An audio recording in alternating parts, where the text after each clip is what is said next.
Hello दोस्तों, examination classes में आपका स्वागत है। आज मैं आप लोगों के लिए यूपी पुलिस कंप्यूटर ऑपरेटर का दोस्तों जो मेरा थ्योरेटिकल पार्ट चल रहा है उसमें लेक्चर नंबर 59 लेके उपस्थित हुआ हूँ। हाँ दोस्तों, आइए चलिए दोस्तों 59 लेक्चर को डिस्कस करते हैं। उसके पहले दोस्तों थंबनेल में देख लीजिए, ऑपरेटिंग सिस्टम दोस्तों मैं कवर कर चुका हूँ, लेकिन फिर से प्रोसेस स्टेट और शेड्यूलिंग एल्गोरिदम की डिमांड बढ़ी। आइए चलिए इनके दोस्तों पहले छोटे छोटे पार्टों में इसको मैं कवर करता हूं और उसके साथ दोस्तों उसके क्वेश्चन जो पूछे गए हैं उनको भी कवर करता हूं, क्योंकि दोस्तों काफी बच्चे सोच रहे हैं कि सर जो मैं प्रैक्टिस सेट ले आ रहा हूं उसमें कह रहे हैं सर ये थोड़ा सा और कठिन क्वेश्चन ले आइए। दोस्तों जिस चैप्टर में जिस अकॉर्डिंग से जिस लेवल के क्वेश्चन पूछे गए हैं कंप्यूटर ऑपरेटर में उसी लेवल के क्वेश्चन दिए जाते हैं। प्रैक्टिस सेट में भी दोस्तों मैं चैप्टर वाइज प्रैक्टिस सेट करवा रहा हूं, इसलिए जो चैप्टर उठा रहा हूं उस चैप्टर में उसी लेवल के क्वेश्चन पूछे गए। आप प्रीवियस पेपर मेरे प्लेलिस्ट में चले जाइए, वहां से आप देख लीजिए। प्रीवियस पेपर पूरा का पूरा दोस्तों पढ़े हुए हैं, लगभग उसमें प्रीवियस पेपर में 12 वीडियो पड़ा हुआ है। आइए पहले हम प्रोसेस स्टेट के बात करेंगे दोस्तों। सबसे पहले देखिए प्रोसेस स्टेट में क्या होता है। पहला क्या होता है, न्यू। पहला न्यू। उसके बाद दोस्तों कहां पे आ जाता है, रेडी स्टेट पे आ जाता है। किस पे आता है, रेडी स्टेट पे आता है। और उसके बाद रेडी के बाद यहां पे आ जाइए, रनिंग स्टेट होती है। रनिंग स्टेट होती है और उसके बाद क्या होता है, प्रोसेस टर्मिनेट हो जाता है। टर्मिनेट मतलब क्या होता है दोस्तों, कंप्लीट होना। टर्मिनेट मतलब क्या होता है, कंप्लीट होना। और यहां पे वेटिंग स्टेट होती है। वेटिंग स्टेट यहां पे। अब देखिए जब न्यू से गया प्रोसेस तो न्यू से कहां गया, न्यू स्टेट। सब में स्टेट भी लिख दीजिए, क्या मालूम कि स्टेट, रेडी स्टेट, ठीक है, वेटिंग में। यहां से गया रेडी स्टेट में, रेडी स्टेट से गया रनिंग में, और रनिंग से गया फिर से अगर कोई प्रोस्टेट हो जाता है तो वो फिर से रेडी पे चला आता है। और इससे कहां पे गया, वेटिंग में, और वेटिंग से फिर रेडी होने के लिए प्रोसेस आता है। अगर रनिंग एग्जीक्यूट हो रहा है प्रोसेस तो वो कहां पे चला जाएगा, टर्मिनेट में, मींस कि कंप्लीशन टाइम पे चला जाएगा। अब न्यू स्टेट क्या है, न्यू स्टेट को पहले समझिए। इसमें प्रोसेस क्या होता है दोस्तों, इसमें प्रोसेस का आगमन होता है। मैं हिंदी में लिख दूं, मतलब कि नए प्रोसेस को, नई प्रोसेस का क्या होता है, यहां पे आगमन होता है। नए प्रोसेस को आगमन होता है, नए प्रोसेस का आगमन होता है। ठीक है दोस्तों, आगमन के बाद यहां पर प्रोसेस को, यहां पे क्या होता है, प्रोसेस को एडमिट किया जाता है। यहां पे प्रोसेस एडमिट होता है, प्रोसेस एडमिट होता है। ठीक है, अब देखिए एडमिट होने के बाद कहां पे आएगा, रेडी स्टेट पे आता है। रेडी मतलब क्या होता है दोस्तों, रेडी मतलब होता है कि जो प्रोसेस है वो रेडी हो। किसके लिए रेडी हो, एग्जीक्यूशन के लिए रेडी हो। मतलब कि दो होता है, प्रोसेस का शेड्यूल करना और इंटरप्ट होना।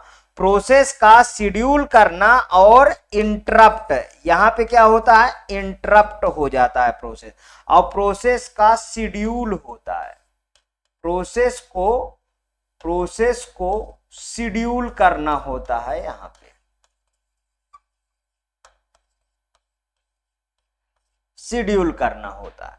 ठीक है, अब हमारे पास क्या बचा, इनपुट आउटपुट इवेंट के लिए वेट करेगा यहां पे, और इधर वाले में इवेंट पूर्ण होने पर, मतलब यहां पे दोस्तों इनपुट आउटपुट को वेट करना होता है, वेट करना, क्योंकि सारा प्रोसेस एग्जीक्यूट होके टर्मिनेट नहीं होगा।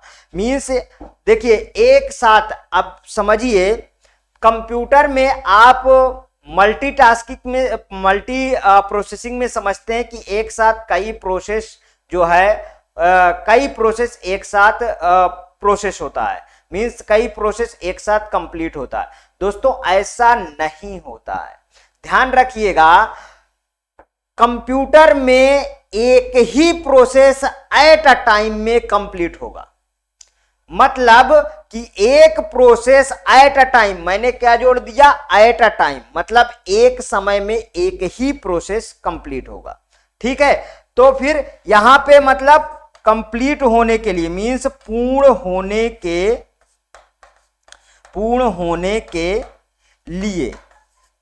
के लिए फिर यहां पे जाता है, और यहां पे क्या होता है, टर्मिनेट, कंप्लीट, मतलब यहां पे एग्जीक्यूशन। इतना समझ में आया। अब आ जाइए दोस्तों, हम एग्जीक्यूशन होगा, एग्जीक्यूशन मतलब इसका काम क्या हुआ, कार्य को पूर्ण करना ना, यहां पे लिख लीजिए, कार्य को पूर्ण करना। मैं इसलिए हिंदी इंग्लिश का दोनों का यूज कर रहा हूं दोस्तों, क्योंकि मेरे जो स्टूडेंट हैं वो कुछ हिंदी मीडियम के हैं, कुछ इंग्लिश मीडियम के हैं, तो सब चीज आप समझ लीजिए। अब न्यू स्टेट में क्या है, देखिए बिल्कुल साफ और सुथरा डायग्राम बना दिया हूं, इसी पे अभी क्वेश्चन आएगा। यहां पे आइए, न्यू स्टेट पे मतलब नए प्रोसेस का आगमन होता है, नया प्रोसेस एडमिट होता है रेडी में। ठीक है, रेडी के बाद प्रोसेस को शेड्यूल करना है, तो शेड्यूल को होने के लिए कहां पे जाता है, रनिंग पे। रनिंग पे बहुत सारे प्रोसेस एग्जीक्यूशन के लिए तैयार है, तो एक समय में एट अ टाइम एक ही प्रोसेस को ही कंप्लीट होगा। तो फिर अब जैसे दो प्रोसेस हो गए तो वो कहां पे चला आएगा, वेटिंग में आ जाएगा, मतलब प्रोसेस को वेट करना होगा। ठीक है, और फिर से प्रोसेस दोबारा रेडी होने के लिए रेडी स्टेट पे जाता है। अगर कोई प्रोसेस मान लीजिए करप्ट है, इंटरप्ट है, कुछ भी है, तो वो फिर से किस पे आ जाएगा, रेडी स्टेट पे। फिर से जो है वो प्रोसेस रेडी होगा, तब फिर से वो क्या होगा, प्रोसेस मतलब शेड्यूल होगा कि हाँ भाई इसका शेड्यूल। जैसे आप पीसीबी प्रोसेस कंट्रोल ब्लॉक होता है, पीसीबी के बारे में आप जानते होंगे थोड़ा बहुत, मैं बताता हूं। पीसीबी में दोस्तों एक चार्ट तैयार किया जाता है, उस चार्ट में किस प्रोसेस को किस समय एग्जीक्यूट होना पूरा का पूरा ब्यौरा होता है, में से एक तरीके से कहिए टेबल क्रिएट होता है उसमें। ठीक है दोस्तों, तो यह अब देखिए यहां पे जो भी प्रोसेस एग्जीक्यूट होगा तो यहां पे जाके वो कंप्लीट हो जाता है। अब थोड़ी सी बातें करेंगे दोस्तों कि न्यू स्टेट है क्या, ये तो हमने पूरा का पूरा मैटर समझा दिया। अब न्यू स्टेट के बारे में बात करेंगे। प्रोसेस का आगमन, कोई भी नया प्रोसेस एग्जीक्यूशन के लिए मतलब कि शेड्यूल होता है, आवंटित होता है, तो वह न्यू प्रोसेस में आता है। ठीक है, रेडी में क्या होता है दोस्तों, जो प्रोसेस अपने एग्जीक्यूशन से पूर्ण मतलब पूर्णतः तैयार रहता है, अपनी बारी अपने टर्न का इंतजार करता है, उस स्थिति को क्या कहते हैं, रेडी स्टेट कहते हैं। रनिंग सुनिए, रनिंग क्या है, प्रोसेस को पूर्णता एग्जीक्यूशन के लिए प्रोसेसर को आवंटित मींस अलॉट कर देना क्या होता है, रनिंग स्टेट होता है। ठीक है, वेटिंग क्या है, अगर कोई प्रोसेस अपने स्वयं के एग्जीक्यूशन में हो और कोई भी मतलब कोई भी अनुरोध इनपुट आउटपुट की तरह से आता है, तो पूर्ण में एग्जीक्यूशन हो रही प्रोसेस को वेटिंग स्टेट में भेज दिया जाता है। जैसे कि इनपुट आउटपुट का कार्य पूर्ण होता है, तो फिर से वह पूर्व में हो रहे कार्य को पूर्ण करने के लिए प्रोसेस को दोबारा आवंटन मुहैया करा दिया जाता है। टर्मिनेट क्या होता है, प्रोसेस का कार्य पूर्ण हो जाने पर उसे निष्कासित कर दिया जाता है, मींस कि बाहर कर दिया जाता है, वो टर्मिनेट स्टेट होती है दोस्तों। इतना बातें यदि समझ गए हैं दोस्तों, तो अब चलते हैं हम अगली हेडिंग में। ठीक है, अगली हेडिंग की बात करेंगे दोस्तों, नेक्स्ट हेडिंग की बात करेंगे। नेक्स्ट हेडिंग में पहला डालिए, पहला डालिए। देखिए सब एक बार मैं पढ़ा चुका हूं, लेकिन जो मेन तथ्य हैं उनको मैं इसलिए बता रहा हूं कि अभी जो क्वेश्चन करवाऊंगा वो ना फंसे। सीपीयू शेड्यूलिंग, सीपीयू शेड्यूलिंग क्या है, सीपीयू शेड्यूलिंग है क्या, मतलब कि सीपीयू का यूटिलाइजेशन, इसमें सीपीयू शेड्यूलिंग से पढ़ने से पहले दोस्तों यूटिलाइजेशन में थोड़ी सी बातें को हम ध्यान कर लेते हैं। ठीक है, ए नंबर डाल देता हूं, ए नंबर इसमें लिखिए सीपीयू यूटिलाइजेशन, सीपीयू यूटिलाइजेशन। अब सीपीयू यूटिलाइजेशन समझते हैं। देखिए, कोई भी प्रोसेस को जितना बिजी रखोगे उतना अच्छा उसका यूटिलाइजेशन होता है कंप्यूटर में। ठीक है दोस्तों, यही है प्रोसेस सीपीयू यूटिलाइजेशन। मींस यदि आपको मैं सेंटेंस बोल रहा हूं, यदि लिखना है तो आप लिख लीजिए, सीपीयू को ज्यादा से ज्यादा समय तक प्रोसेस के द्वारा एग्जीक्यूशन में क्या रखना है, बिजी रखना है। क्या रखना है दोस्तों, बिजी रखना है। मैंने क्या बोला, बिजी रखना होता है। इसको बेहतर करने के लिए ज्यादा प्रोसेस का लोड बढ़ाया जा सकता है ताकि सीपीयू कभी भी खाली ना बैठे। मल्टी प्रोग्रामिंग को इसमें बढ़ावा दिया जाता है। किसको बढ़ावा दिया जाता है, मल्टी प्रोग्रामिंग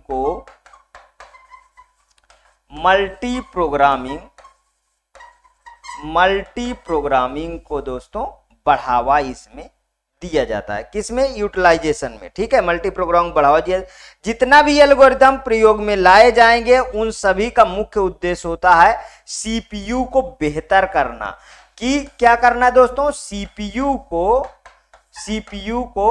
बेहतर करना।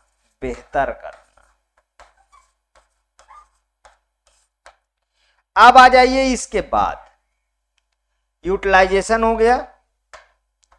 बी नंबर लिखिए, बी नंबर में थ्रूपुट क्या है, THROUGH,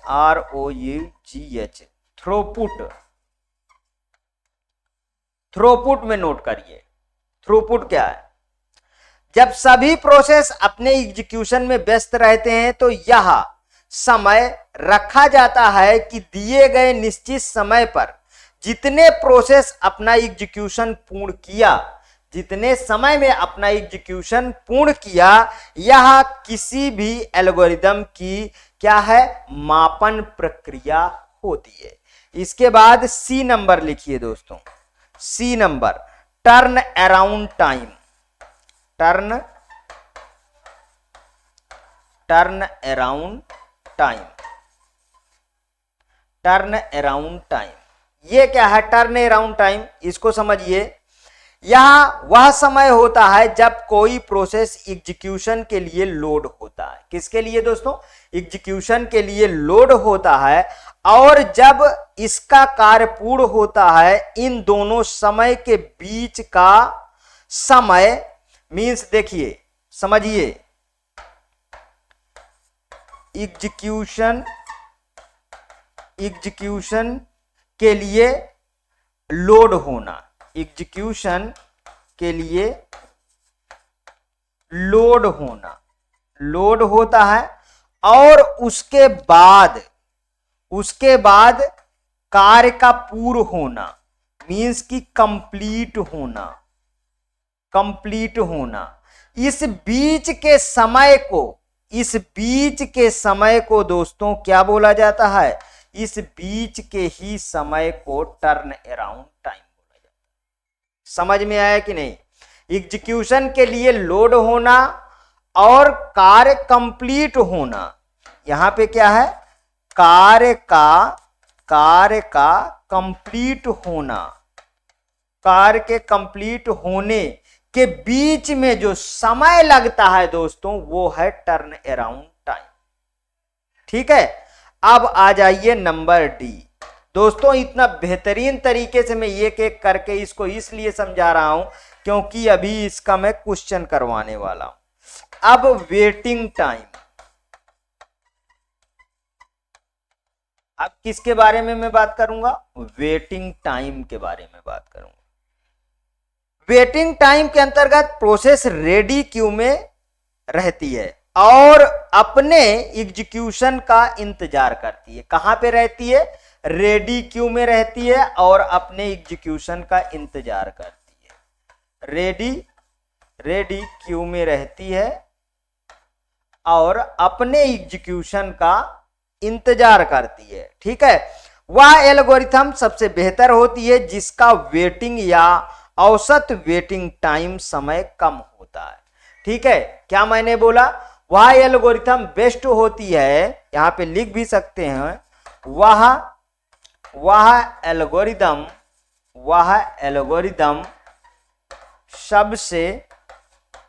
सबसे बेस्ट होती है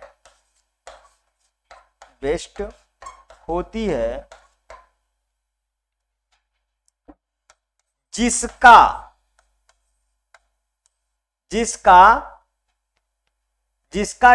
वेटिंग टाइम या एवरेज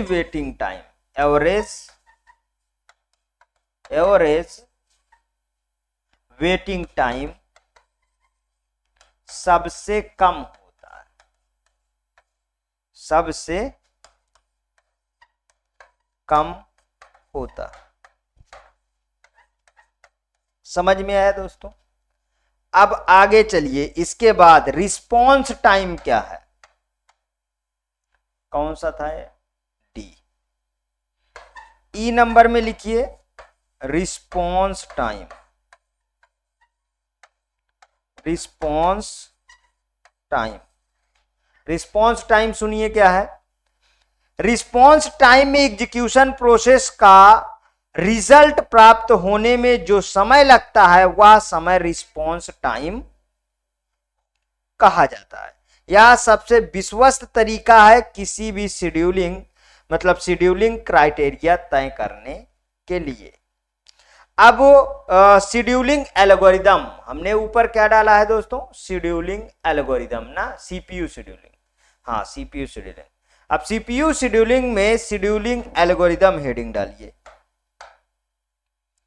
क्या हेडिंग डालना है दोस्तों? CPU scheduling algorithm. Scheduling algorithm.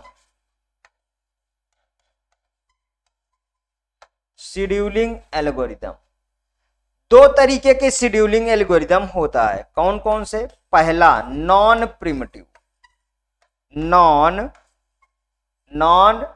Pre-emptive algorithm होता है। Non pre-emptive algorithm. ठीक है। दूसरा होता है दोस्तों pre-emptive algorithm.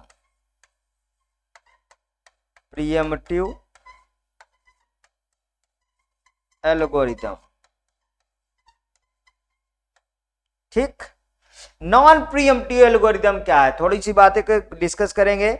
Non pre-emptive scheduling के तहत अगर कोई प्रोसेस सीपीयू को एग्जीक्यूशन के लिए भेज दी गई है तब तक उस प्रोसेस को वापस नहीं बुला सकते हो जब तक उस एग्जीक्यूशन प्रोसेस का कार्य स्वयं पूर्ण ना हो जाए। अतः किसी भी इनपुट आउटपुट डिवाइस से कोई रिक्वेस्ट ना आई हो या वह प्रोसेस स्वयं ना चाहती हो तब तक उस प्रोसेस को आप एग्जीक्यूशन से रोका नहीं जा सकता।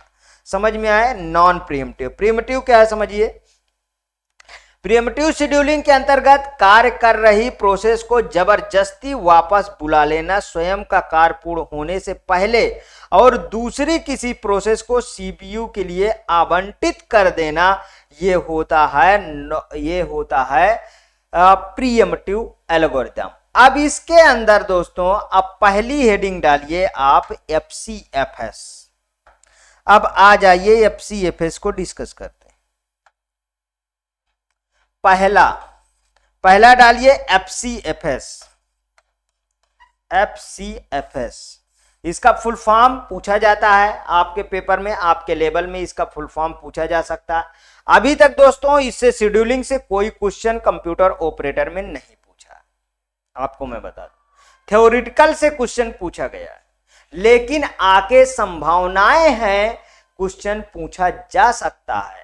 इसलिए कुछ बच्चे ऑब्जेक्शन भी करते हैं कमेंट में कि सर थोड़ा सा आप और जो है कठिन क्वेश्चनों की प्रैक्टिस सेट में करते हैं फिलहाल।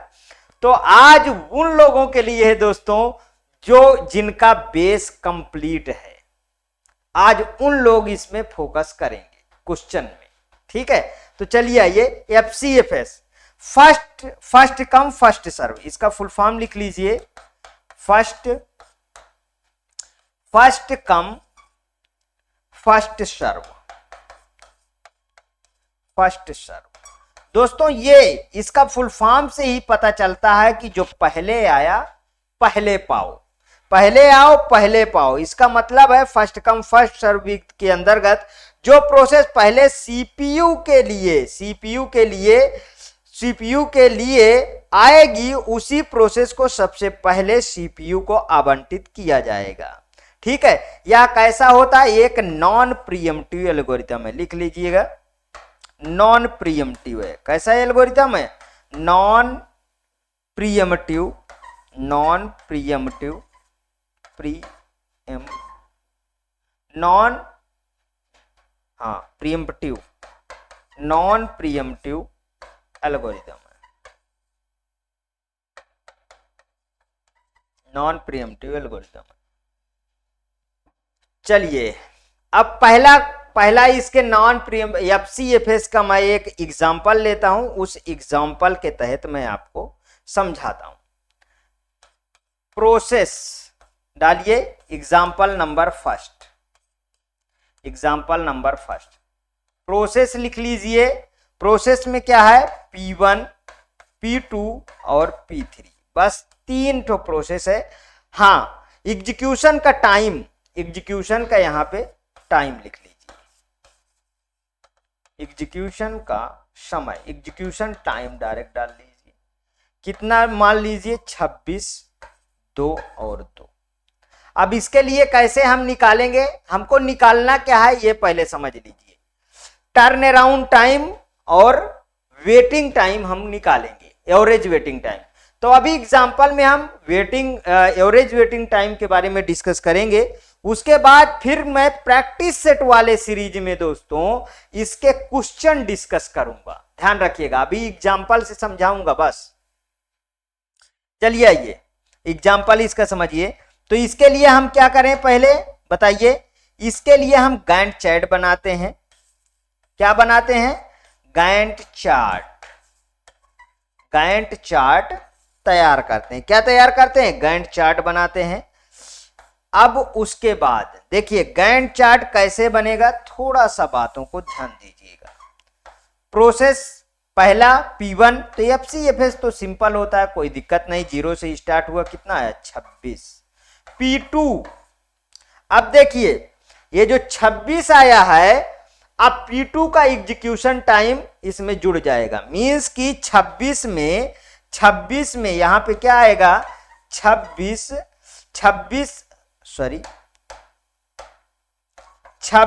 प्लस 2, तो यहां पे कितना आ जाएगा 28। समझ में आया, ये क्या है, 2 कौन सा है, ये वाला 2, ये समझ में आया। इसके बाद प्रोसेस कौन सा आया, P3 आया। तो P3, अब P3 निकालने के लिए फिर से P3 के एग्जीक्यूशन टाइम यहां पे जोड़ दीजिए। ठीक है, मतलब कि 28 प्लस 2 कितना आएगा, यहां पे 30। समझ में आया कि नहीं आया, यदि समझ में आया तो अब बहुत आसान है दोस्तों। इसका अब क्या निकालना है हमें, इसका निकालना है average waiting time, average waiting time. Average waiting time कैसे निकालेंगे ये तो समझिए कि एवरेज वेटिंग टाइम हम कैसे निकालेंगे। ठीक,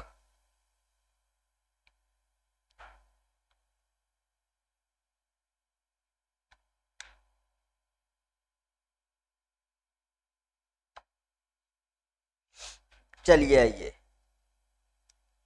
देखिए एवरेज वेटिंग टाइम, अभी मैंने डिफिनीशन आपको बताया, उसके बारे में आप भी अगर वीडियो को पॉज करके फिर से वहां जाके आप देख सकते हैं। अब मैं यहाँ पे डिफिनीशन ना बता के डायरेक्ट करूंगा। P1 का एवरेज वेटिंग टाइम हम कैसे निकालेंगे, यहाँ पे देखिए, यहाँ पे 0 प्लस P1 का कितना है 0, P2 का कितना है 26 और P3 का कितना है 28। बटे कितने प्रोसेस हैं 3। ये लीजिए यहां पे कितना आया दोस्तों, हाँ 8 6 14 की 4 हाथ आए, 1 2 2 4 4 1 5, कितना आया 56, सॉरी 8 6 14 54, 54 बटे 3 कितना आएगा 3 1 के 3, ठीक 2 आया, और 3 अठे 24, मतलब 18 मिली सेकेंड। कितना आया दोस्तों 18 मिली सेकेंड आया इसका एवरेज वेटिंग टाइम। ठीक है, इतना समझ में आ गया। अब दूसरे क्वेश्चन पे चलते हैं दोस्तों। 18 आया ना 18। अब दूसरे क्वेश्चन पे चलते हैं। दूसरे क्वेश्चन नहीं, अब FCFS हो गया ना, तो आप दूसरी शेड्यूलिंग लेंगे ना। चलिए नेक्स्ट नंबर कौन सा है, दूसरा नंबर लीजिए, दूसरा नंबर की शेड्यूलिंग लीजिए। Shortest SJF shortest job first scheduling. Shortest job first scheduling क्या है, थोड़ा सा सुन लीजिए। शार्टेस्ट जॉब फर्स्ट शेड्यूलिंग भी एक नॉन प्रीएम्प्टिव है। कैसी शेड्यूलिंग है, नॉन प्रीएम्प्टिव है, नॉन प्रीएम्प्टिव शेड्यूलिंग है। ठीक है, नॉन प्रीएम्प्टिव शेड्यूलिंग है। इस विधि के अंतर्गत जिस भी प्रोसेस का एग्जीक्यूशन समय सबसे कम होगा उस प्रोसेस को सबसे पहले हम एग्जीक्यूट करते हैं। ठीक है, ध्यान रखिएगा। चलिए आइए क्वेश्चन नोट करिए, यहां पे लिखिए प्रोसेस, यहां पे लिख लीजिए प्रोसेस और एक तरफ लिख लीजिए एग्जीक्यूशन टाइम। प्रोसेस और एग्जीक्यूशन टाइम। प्रोसेस में लिखिए P1 P2 P3 और P4। इधर लीजिए 7, इधर लिख लीजिए 7 9 8 और 4। 7 9 8 और 4 मैंने ले लिया। ठीक है, अब देखिए, अब इसका हम क्या बनाते हैं दोस्तों, गैंट चार्ट बनाते। गैंट चार्ट कैसे बनाएंगे, ध्यान रखिए। देखिए यहां पे हमने क्या कहा, शार्टेस्ट एग्जीक्यूशन टाइम रहेगा जिसका, तो पहला क्या है, पहले पे नंबर पे कौन पाएगा, P4 आएगा, 0 है, और इसका कितना है 4 आ गया। उसके बाद किसका शार्टेस्ट टाइम है, P1 आएगा। P1 का कितना है 7 है, तो 11 7 4 11 आ गया। इसके बाद कौन सा आएगा दोस्तों, P3 आएगा। P3 का एग्जीक्यूशन टाइम कितना है 8 है, तो 11 8 19 आएगा। उसके बाद कितना आएगा, P2 आएगा, और P2 का कितना है 9 है ना, तो ये कितना हो गया 19 9 28 हो जाएगा। अब एवरेज वेटिंग टाइम निकालिए। बहुत कठिन एग्जाम्पल नहीं लिया हूं, वो मैं क्वेश्चन पे करूंगा। ठीक है, ध्यान रखिएगा। इसका लिख लीजिए। अब P1 का कितना है 4, और P2 का कितना है 19, और P3 का कितना है 11, और P4 का कितना है 0 बटे 4। देख लीजिए यहां पे 19 और 11 कितना हुआ 30, 30 और 4 34, 34 बटे 4, 4 8 32 2.5 मिली सेकेंड। एक बार चेक करिए, स्क्रीनशॉट लीजिए, और उसके बाद जो है नहीं थोड़ी सी 2.5 क्यों 5 हो जाएगा ना, 4 पंचे 20 आता है। ठीक, समझ में आया दोस्तों। अब इसके बाद हम चलते हैं प्रायोरिटी बेस्ड शेड्यूलिंग के लिए। चलिए अगली हेडिंग डालिए, प्रायोरिटी बेस्ड शेड्यूलिंग। तीसरा है ना, priority based scheduling. Priority based scheduling, priority based scheduling. इसकी थ्योरी सुनिए। प्रायोरिटी बेस्ड शेड्यूलिंग के अनुसार प्रोसेस की वरीयता क्रम के अनुसार निर्धारण किया जाता है। मीन्स दोस्तों कहा जाए जिसका प्रायोरिटी सबसे हाई होगा उसको सबसे हम पहले लेंगे, ठीक है। उसके बाद धीरे धीरे, उसके बाद उससे कम, उससे कम, उससे कम, तथा जरूरत के अनुसार वरीयता प्रदान की जाती है। जिसकी वरीयता सबसे ऊपर होती है उसे हम सीपीयू के प्रोसेस में एग्जीक्यूशन के लिए भेज देते हैं। चलिए ठीक है, अब एग्जाम्पल लिखिए। एग्जाम्पल में प्रोसेस के बाद एग्जीक्यूशन टाइम, प्रोसेस के बाद एग्जीक्यूशन टाइम, टाइम के बाद इस इधर डाल दीजिए प्रायोरिटी।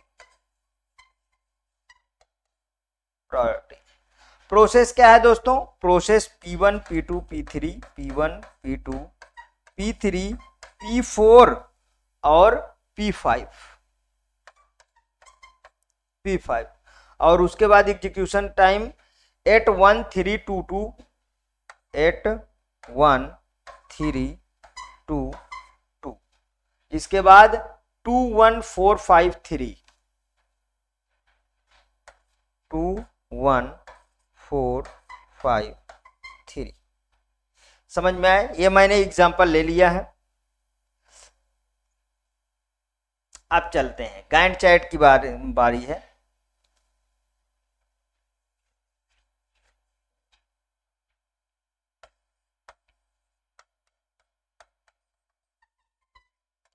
गैंट चार्ट, ठीक, गैंट चार्ट बनाइए।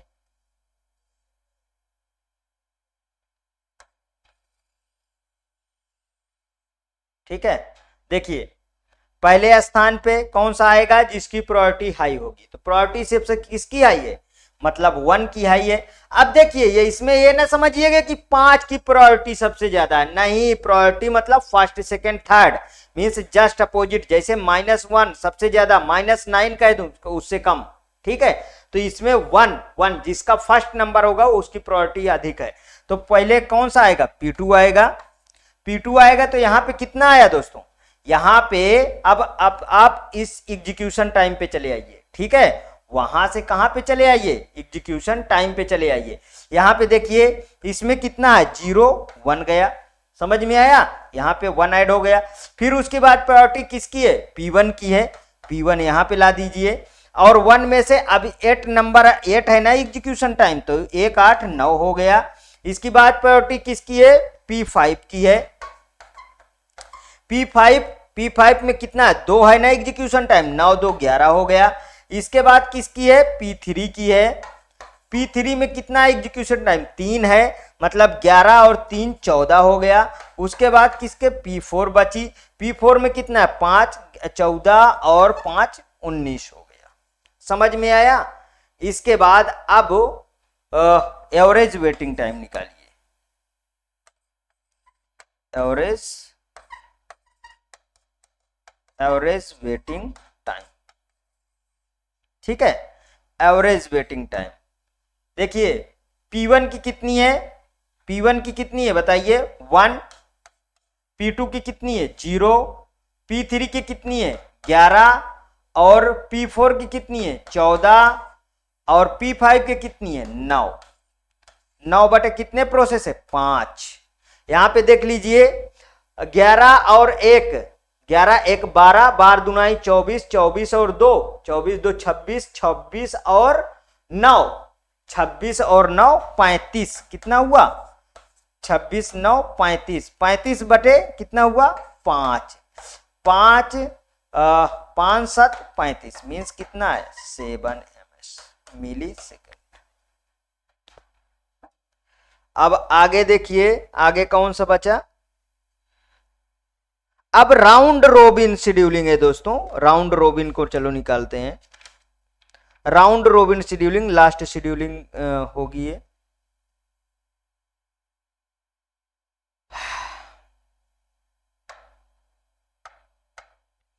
अगली शेड्यूलिंग कौन सी? चौथे नंबर की होगी, 5वें नंबर की?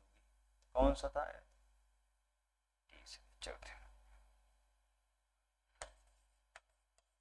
राउंड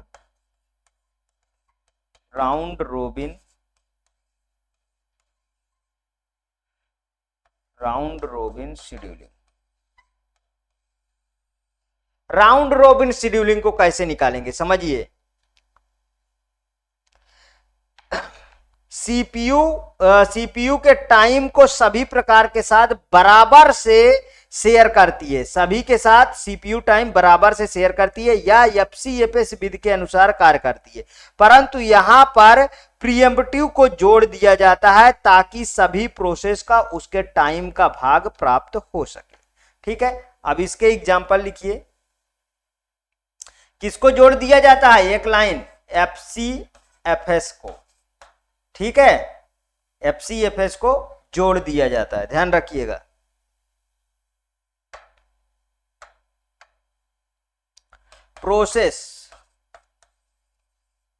प्रोसेस है और उसके बाद एग्जीक्यूशन टाइम।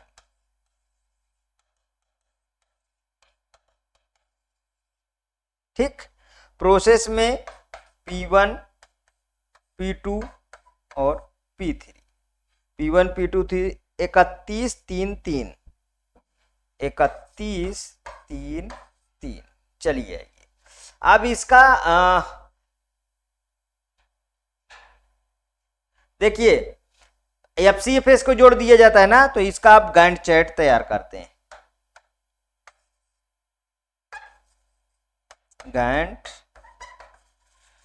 चार्ट तैयार करते हैं। ठीक है, चलिए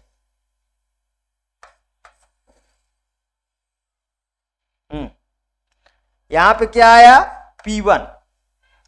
P1 का कितना आया? अब देखिए, जब भी प्रोसेस को दिया जाता है तो इसका टाइम एलोकेशन, मतलब कि अब इसमें हाँ थोड़ा सा समझिए, इसमें टाइम क्वांटम दिया जाता है, तो इसका टाइम क्वांटम आपको निर्धारित, मान लीजिए इस एग्जांपल में मैंने टाइम क्वांटम 5 माना। कितना मान लिया? टाइम क्वांटम 5 है मेरा, तो अब 5 को ध्यान में रखना पड़ेगा आपको। ठीक है, देखिए इधर जैसे मैंने P1 को अराइव किया तो P1 0 से चला, इसका कितना है? इसका कितना है? P1 का एग्जीक्यूशन टाइम 31 है, तो 31 है तो मैं एक बार में कितना ले सकता हूं? 5 ही तो ले सकता हूं। टाइम क्वांटम मेरा 5 है ना, तो 5 ले लिया। फिर उसके बाद एफसीएफएस के अकॉर्डिंग P2 पे आएगा। P2 पे कितना है? देखिए यहाँ पे 3, यहाँ पे कितना है? 3, मतलब कि 5 3 8, 5 से कम है तो पूरा जुड़ गया, मीन्स ये वाला ओवर हो गया। ठीक है, और ये वाला ओवर हो गया तो इसमें जब 5 घट जाएगा दोस्तों तो 26 5 31 होगा ना, 26 बच गए इसमें। ठीक, यहां पे देखिए अब P3 आएगा। P3 मीन्स कि P3 में 3 है, ये ओवर होगा तो 8 3 11 हो जाएगा। समझ में आया? अब कलर चेंज करता हूं दोस्तों, यहाँ पे देखिए अब फिर से P1 आता रहेगा, क्योंकि ये दोनों तो कंप्लीट हो गया ना। इसमें 5 घटाइए, कितना बना? 21, तो यहाँ पे कितना आएगा? 5 11 5 16 हो जाएगा। फिर आएगा दोस्तों P1, फिर से आएगा, फिर ये कितना हो जाएगा? 16, मीन्स यहाँ 16 और 5 कितना हो जाएगा? 21 हो जाएगा। ठीक है, अब देखिए आएगा फिर P1, यहां पे कितना आएगा? ये बचेगा 11, मतलब 21 और 5 कितना हो जाएगा? 26 हो जाएगा। ठीक, 21 5 26 हो गया। 11 फिर से यहां P1 ले आइए, और ये बचा कितना? ये कितना? 11 में से 5 गए, ये बचा 6 ना, तो देखिए यहां 26 में फिर 5 जुड़ जाएगा तो कितना हो जाएगा? 26 और 5 31 हो जाएगा। समझ में आ रहा है क्या? 26 5 31। फिर से क्या आया? फिर से आया P1, और यहां पे बचा 1, मतलब 26 और ये 36 हो गया। फिर P1 आएगा और ये बन जाएगा कितना? 37। ये पूरा कंप्लीट हो गया। समझ में आया? अब मतलब 5 5 ही डिक्रीमेंट होता रहेगा। अब इसका हम गैंट चार्ट बनाएंगे। गैंट चार्ट तो बन गया, अब वेटिंग एवरेज टाइम निकालेंगे। क्या निकालेंगे दोस्तों? Waiting average waiting time, average waiting time. ओहो,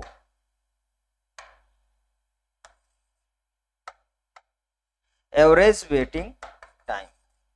एवरेज वेटिंग टाइम देखिए P1 का कितना है, P1 का कितना है 0, जानते हैं आप P1 का 0। P2 का कितना है, P2 का है 5। P3 का कितना है, P3 का है 8। P3 का 8 हो गया। कितने, तीन प्रोसेस तो थे, 3 प्रोसेस है ना हमारे पास। उसके बाद खत्म करिए, तो यहां पे क्या आ गया बताइए, P1 कोई प्रोसेस छूट रहा है क्या, 6 5 8।